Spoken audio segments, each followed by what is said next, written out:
This is who I was, but it's definitely not who I am. Welcome to Vegas Prison Stories. Today we're going to do a video on Joshua Nichols, aka Bomber. He is the son of one of the most notorious men in the history of the United States, Terry Nichols, and he's also my friend, so let's talk about that. Now, Terry Nichols, that's the man that built the bomb that Timothy McVeigh blew up in Oklahoma City in 1995. That's the man that also happens to be Josh's dad. In that bombing, 168 people were killed. Among those, 19 children that were at the daycare center in the federal building at the time of the explosion. Now, shortly after, they released a sketch of 3 suspects: John Doe number 1, John Doe number 2, and John Doe number 3. Now keep this in mind because it plays into the story later. For his part in the bombing, Timothy McVeigh was sentenced to death and was put to sleep in 2001. Good. May he burn in hell. Now, on the other hand, for building the bomb, Terry Nichols was sentenced to 161 consecutive life sentences. That man will never get out, and I believe that's a record for consecutive life sentences in the United States. Josh's dad will be in the ADX in Florence, Colorado for the rest of his life. That is the most secured maximum security prison in the United States. It is underground, and his cellmates are people like Barry Mills and Zacharias Moussaoui and El Chapo.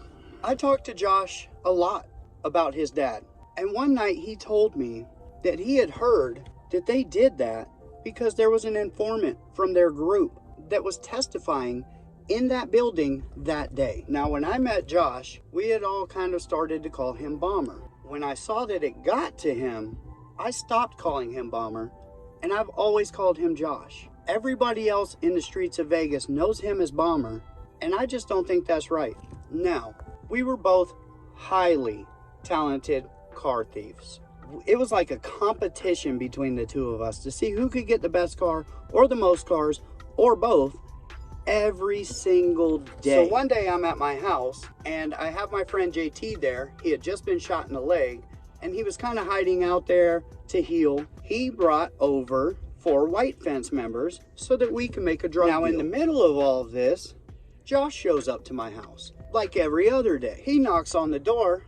JT answers the door. Josh tries to come in. JT tells him to kick rocks. So Josh, being the way that he is, he's not going to take that kind of shit. So he serves JT right away. Bing, bing, bing with a 3-piece.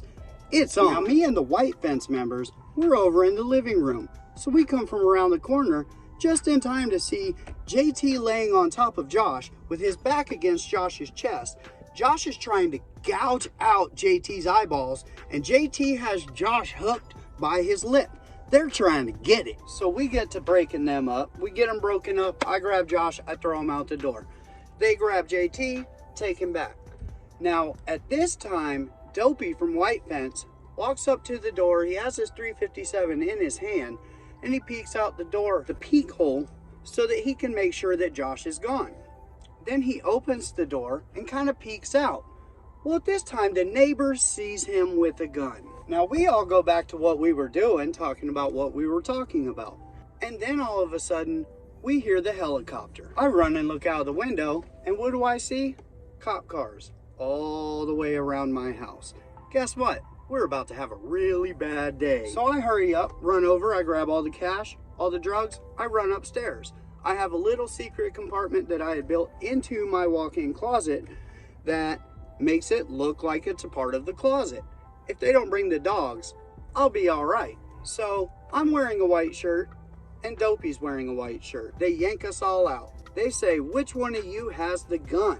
I told the cops, "What the fuck are you talking about?" Dopey, of course, he ain't gonna say anything. And they start asking us for our names, IDs, things like that. Here's where it goes bad. So the cops pull both me and Dopey up because we're the ones wearing the white shirts. They start to frisking us after they handcuffed us, and as they get to Dopey's back, Dopey tenses up. Now the cop asks him, "Why are you tensing up on me?" And Dopey tells him, "Because I'm a tense person." Well, we all know they found the gun in Dopey's back. So they start running everybody's name. Now guess what? All 4 of the white fence members have a warrant out for their arrest for bank robbery. So the detectives come, swoop them all up, take them all away. Me and JT, we're free to go. Well, guess what? Now we have all these drugs and all this money. What are we gonna do with it? Long story not so short, we keep the money, we keep the drugs. And then we decide later, we should probably just put that money on their books. And that's what we did, so that there was no problems later in the future with white. So not too long after that, we find out that Viper's on to Josh. Viper is the car theft task force in Las Vegas. These dudes are really good at their job. Now one night, I go to meet Josh at a gas station. As I'm pulling into the gas station, I see 2 guys dressed in regular clothes rushing Josh's car. I jump out of my car just in time to watch Josh go by with one of these dudes hanging out of his window. Now Josh is already gone, so what's the point in me sticking around and trying to mess with these dudes? I jump in the other car and I bounce out of there. A day or 2 later, I'm watching the news and I see son of Oklahoma City bomber arrested in Las Vegas for attempting to kill a cop. Come to find out, the guy hanging out of Josh's window, he wasn't trying to rob Josh. He was a Viper task force member, and they were trying to arrest Josh. So Josh goes down in that case. He fights it. He beats the attempted on the officer, but they get him for all types of other stuff, and they hit him with the small bitch, the habitual. And Josh is off to prison. Not too long after that, I start getting caught up for the stolen cars too. Guess what? Time to go to prison. Now, I never saw Josh again. Josh was always in close custody because of the intensity of his ways. I was always in a level 4. Except for the last, say, 40 days of my sentence, they actually put me on a different compound. They called it a level 4, but it wasn't really, because we were allowed out of our cells for like 8 hours a day, which was nice, because that's the first time in a long time that I was able to come out of my cell and just chill for the day. So I finally get out, I get off parole, and I split. I get the hell away from Vegas because obviously Vegas ain't a good place for me. Now Josh had been steadily fighting the habitual. He got that overturned, so they let Josh out too. I tried to contact him on Facebook, but then he got arrested again. I never really got to talk to him, and now he's facing this case for kidnapping of a 65-year-old jeweler and robbing him for like $1,700 worth of stuff. Now none of that ever makes sense to me because I know Josh and he's not a stick-up kid, so there's something behind that story.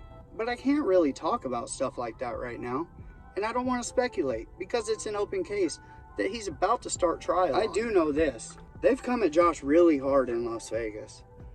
The cops call him John Doe number 3, which is completely fucked up. The court systems are always after him. The cops are definitely always on top of him. This guy don't get a fair shake ever. If you ask me, Josh is the 169th victim of the Oklahoma City bombing. What his dad did left such a black cloud over the top of his head for all of his life that he was never going to be okay. He was never going to have a chance. Everywhere he goes, he's bomber. He's John Doe number 3. He's the son of the Oklahoma City bomber. And he'll never get away from that. And that's messed up because he didn't build that bomb. His dad did. But he has to live with that. Hey, thanks everyone for stopping by to Vegas Prison Stories. I hope you liked the story. If you did, please hit like, please hit subscribe, comment, let me know what you did like, what you didn't like.